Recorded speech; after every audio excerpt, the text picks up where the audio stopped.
I'm trying to understand how the DNA we get from mum and dad takes us from the point of single cell, the point of conception, to producing an individual that can sing and dance and write books and make spaceships. There have been lots of rewarding moments, but the ones that stand out are the realisation I was right, that the human genome is not mainly junk, that everyone got it wrong.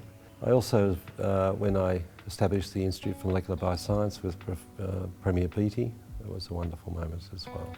And then when I established the first clinically accredited facility for genomic analysis in healthcare outside the United States. In fact, that was here in Sydney. So I was chuffed with that.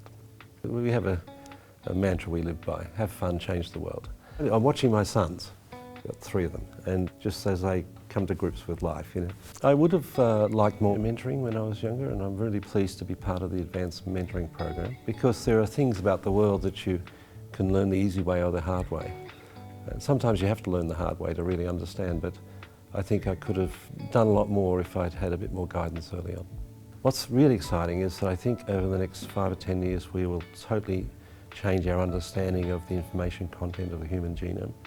And remember, this not only puts 50 trillion cells in the right places, it does it so precisely. If you have an identical twin, they look the same. And by the way, this software suite, called the human genome, is only about the same size as the full version of Microsoft Word.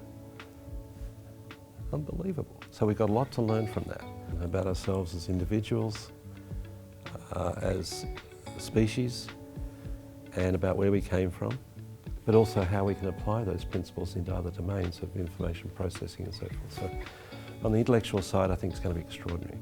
The big thing is going to be it will totally transform medicine, and it's what I went to England to do, and we set up the Garvan Institute here in Sydney, because nearly everything about us is influenced profoundly by our genetic idiosyncrasies, including our predisposition to disease, even infections. So at the moment we're all treated the average and pretty ineffectively. A lot of prescriptions are useless because we metabolize them too quickly. Some make us sick. In future, we will have personalised, precise medicine based on understanding the connection between your and my genetic idiosyncrasies and our health futures. So we're going to see medicine change from the art of crisis management to the science of good health. The 21st century is a century of biology and medicine. The things that are going to happen this century are just extraordinary. And my only regret is that I'm not going to be around to see the full flowering of it.